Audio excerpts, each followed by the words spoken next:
కాకినాడ జిల్లా సామర్లకోటలో యువకుడి హత్య కేసులో పోలీసులు పురోగతి సాధించారు. చెల్లెలితో మాట్లాడుతున్నాడని కార్తిక్ను యువతి అన్న కృష్ణప్రసాద్ హత్య చేసినట్లు పోలీసుల విచారణలో బయటపడింది. కృష్ణప్రసాద్ ఇచ్చిన సమాచారంతో కార్తిక్ మృతదేహాన్ని పోలీసులు వెలికి తీశారు. అయితే కార్తిక్ మృతి వెనుక సుమారు 15 మంది ఉన్నారని కార్తిక్ తల్లిదండ్రులు ఆరోపిస్తున్నారని సీఐ తెలిపారు. విచారణ తర్వాత కార్తిక్ హత్య వెనుక ఉన్న ప్రతి ఒక్కరిపై చర్యలు తీసుకుంటామంటున్న సీఐ భగవాన్ ప్రసాద్తో మా ప్రతినిధి Shankar face to face. Kakinada జిల్లా సామర్లకోట నియోజకవర్గం పి వేమవరంలో అయితే స్థానికంగా యువకుడి హత్య అయితే స్థానికంగా కలకలం రేపుతుంది. అయితే కిరణ్ కార్తిక్ అనే యువకుడిని అయితే అత్యంత పాశవికంగా హత్య చేసి పూర్తి చేసిన పరిస్థితి ఇక్కడ ఉన్నాయి. ప్రస్తుతం అయితే సీఎం అంతా ఉన్నారో మాట్లాడే ప్రయత్నం చేద్దాం. చెప్పండి, అసలు హత్య ఎప్పుడు జరిగింది, ఎలా జరిగింది, నిందితులు ఎక్కడ పట్టుబడ్డారా లేకపోతే లొంగిపోయారా?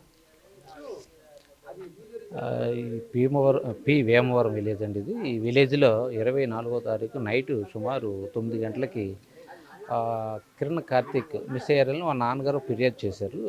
ఒక 2 డేస్ తర్వాత వచ్చి రిపోర్ట్ చేశారు. 27వ తారీఖు మనం కేసు కూడా నమోదు చేసాం, మిస్సింగ్ కేసు కట్టిన తర్వాత అసలు ఎలా మిస్ అయ్యాడు ఏంటనేది ఫిర్యాదులో చూస్తే వీళ్ళ నాన్నగారు ఎవరైతే ఫిర్యాదుదారులు ఉన్నారో వారు దివ్యస్కి మ్యాన్ పవర్ సప్లై చేస్తారు. అందుట్లో ఆ సప్లై చేసేటప్పుడు వారికి పేమెంట్ ఇవ్వాలి కదా, పేమెంట్ విషయంలో కొంచెం లెక్క జాగ్రత్త చూసి తేడా వస్తుందని మందలించాను, ఆ విధంగా వెళ్ళిపోయాడని చెప్పేసి కంప్లైంట్ ఇచ్చారు. ఇంకా మరి ఇతరైన కారణాలు ఏమైనా ఉన్నాయా, వేరే ఏమైనా ఉన్నాయంటే ఏమీ లేవు సార్ అన్నారు. అన్న తర్వాత మళ్ళీ ఊరు వచ్చి మళ్ళీ మనం అంతా ఎంక్వైరీ చేసుకున్నా కూడా ఎవరు ఏం చెప్పలేదు. లేకపోతే ఆ పిల్లడు కాల్ డీటెయిల్స్ కూడా పెట్టించాం. 19 ఇయర్స్ ఇంటర్మీడియట్ చదివాడు. తర్వాత ఆ కాల్ డీటెయిల్స్లో కొంత ఫ్రెండ్స్ ఉంటారు కదా, ఆడపిల్లలు ఉంటారు, మగపిల్లలు ఉంటారు, అందరిని కూడా ఎంక్వైరీ చేసాం. ఎంక్వైరీ చేస్తే ఒక్కొక్కరితో 200 అలా కాల్స్ ఉంటాయి. ఈ మనం పెట్టిన పీరియడ్ని బట్టి వచ్చిన దాన్ని బట్టి ఎంక్వైరీ చేసి ఒక అనుమానం అని ఉంటే మనం వచ్చి అడిగితే గతంలో ఒక అతను మా అమ్మాయిని ఫోన్ చేస్తున్నాడని వచ్చి మా ఇంటికి వచ్చి డిస్కషన్ పడ్డాడు, కృష్ణప్రసాద్ వాళ్ళ చెల్లితో ఫోన్ చేస్తున్నాడని వాళ్ళ మదర్ కూడా చెప్పాను. వాళ్ళ మదర్ కూడా ఇంకోటి చెప్పింది, వాళ్ళ అమ్మాయి కూడా ఫోన్ చేస్తుంది మా అబ్బాయికి అని చెప్పేసి తల్లిదండ్రులకు కూడా ఇన్ఫామ్ చేశాను నేను. వాళ్ళ తల్లిదండ్రులకి మీ అమ్మాయి నెంబర్ ఆఫ్ ఫోన్స్ నుండి మా అబ్బాయికి చేస్తుంది, జాగ్రత్తగా పెట్టుకోండి అని చెప్పాను అని ఇలా ఎవరైతే కిరణ్ కార్తిక్ వాళ్ళ మదర్ కూడా చెప్పి కిరణ్ కార్తిక్ కూడా నువ్వు అమ్మాయికి ఫోన్ చేయొద్దని చెప్పడం జరిగిందంట గతంలో. అయితే అప్పటి నుంచి కూడా మనం కాల్ డీటెయిల్స్ పెట్టి మళ్ళీ ఎంక్వైరీ చేస్తే ఈ ఎవరైతే కిరణ్ కార్తిక్ని గతంలో మా చెల్లితో మాట్లాడొద్దని ఎవరో గొడవ పెట్టారన్నారు, చెప్పారు, ఇంటికి వచ్చి చెప్పారన్నారు. వాళ్ళ గురించి ఎంక్వైరీ చేస్తే వాళ్ళు ఇక్కడ లేరు, ప్రజెంట్ హైదరాబాద్ వెళ్ళిపోయాడు. అతను హైదరాబాద్లో ఓల్డేజ్ హోమ్లో కేర్ టేకర్కి ఎక్కడ పనిచేస్తున్నాడు. 22 ఇయర్స్ కృష్ణప్రసాద్.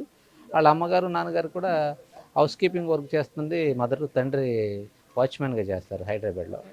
నా చెల్లితో అతను చూడండి వ్యక్తి మాట్లాడుతున్నాడు అని చెప్పేసి అనుమానంతో అతను ఈ విధంగా ఆ రోజు 24నైతే పార్టీ చేసుకున్నారని చెప్పి బయటికి వెళ్ళారు. ఇక్కడి నుంచి ఊరు నుండి బయటికి వెళ్ళి బ్రహ్మానందపురం రైస్ మిల్ ఉంది కదా, దాని పక్కన ఆ పొలంలోనూ కూర్చుని కాసేపు డిస్కషన్ పడ్డారంట. నువ్వు నా చెల్లితో మాట్లాడొద్దు అంటే నువ్వు మాట్లాడుతున్నావు అంటే నేను మాట్లాడతా, నీకు నువ్వు దిక్కున్న సార్ చెప్పు, ఏదో బూతులు మాట్లాడి నన్ను కొట్టాడు, నన్ను తిట్టాడు.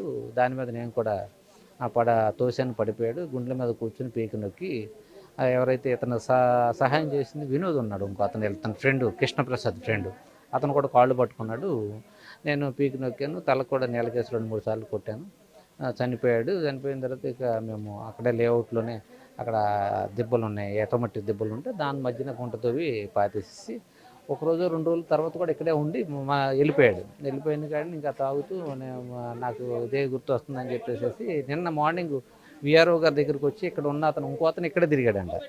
అతను కూడా సెక్యూర్ చేసుకుని విఆర్ఓ గారి దగ్గరికి వెళ్ళి సరెండర్ అయ్యి నేను పలానా వ్యక్తిని నేనే చంపానంటే వారు విఆర్ఓ గారు వారు కూడా ఎక్స్ట్రా జ్యుడిషియల్ కన్ఫ్యూషన్ రిపోర్ట్ వాళ్ళ స్టేట్మెంట్స్ అవి రాసు నువ్వు కంప్లైంట్ ఇచ్చారు సార్, పలానా రోజున మా ఊళ్ళో ఒక అబ్బాయి మిస్ అయితే ఆ అబ్బాయి నీళ్ళే చంపారు నా దగ్గరికి వచ్చారని రిపోర్ట్ ఇస్తే దాని మీద నేను కూడా మిస్సింగ్ కేసుని ఆల్టర్ చేసుకుని మర్డర్ కేసు కింద మార్చుకుని హైదరాబాద్ అథారిటీస్కి చెప్పుకొని నిన్న నేను కూడా వాళ్ళని అందరినీ విఆర్ఓ వాళ్ళ సమక్షంలో రిపోర్ట్లు అయ్యి తీసుకుని పాతిపెట్టిన బాడీని బయటికి తీయాలంటే ఎంఆర్ఓ ఎగ్జిక్యూటివ్ మేజిస్ట్రేట్ గారి యొక్క ఆ పర్మిషన్ వారితో చేయించాలి, వారికి కూడా లెటర్ ఇచ్చి నిన్న అంతా ఆ ప్రాసెస్ అంతా కంప్లీట్ చేసి తీసిన తర్వాత కూడా తల్లిదండ్రులు ఆ మొలతాడు ఆ షార్ట్ని బట్టి కూడా మా పిల్లడు అని చెప్పేసి వాళ్ళు ఐడెంటిఫై చేశారు.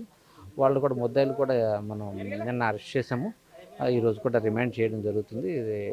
దానిలో ఆ ప్యూర్లీ ఏంటంటే వాళ్ళ చెల్లితో మాట్లాడుతున్నానన్న కోణంలో ఒక చెప్తున్న పుస్తకం ఉన్న సమాచారం ప్రకారం వాళ్ళకి ఏదైనా ఇంకెవరైనా హెల్ప్ చేశారా, ఇంకా వెనక ముందు ఎవరైనా ఉన్నారా ఏంటనేది ఇవన్నీ ఇంకా కాల్ డీటెయిల్స్ అవన్నీ తీసుకుని ఇందులో ఇన్వాల్వ్మెంట్ ఎవరు ఉన్నా కూడా అరెస్ట్ చేస్తామని వాళ్ళ తల్లిదండ్రులకు కూడా ఇప్పుడు భరోసా ఇవ్వడం జరుగుతుంది. వాళ్ళు కూడా దీనిలో ఇంకా కొంతమంది ఉండుంటారు, వాళ్ళిద్దరే చేయరు అనేది వాళ్ళ యొక్క ఇది వాళ్ళ విన్నపం కూడా వాళ్ళ అప్పీల్ కూడా తీసుకుని ఇంకా రిమైనింగ్ అన్నీ ఇందులో కేసులో దీనికి తగ్గ మా కిరణ్ కార్తిక్ని చంపేసిన దానిలో ఇంకెవరన్నా పాత్ర ఉందో క్షుణ్ణంగా తీసుకుని వాళ్ళని కూడా కేసులో తీసుకుని షార్ట్ షీట్ వేస్తామని చెప్పేసి తెలియపరిచాం.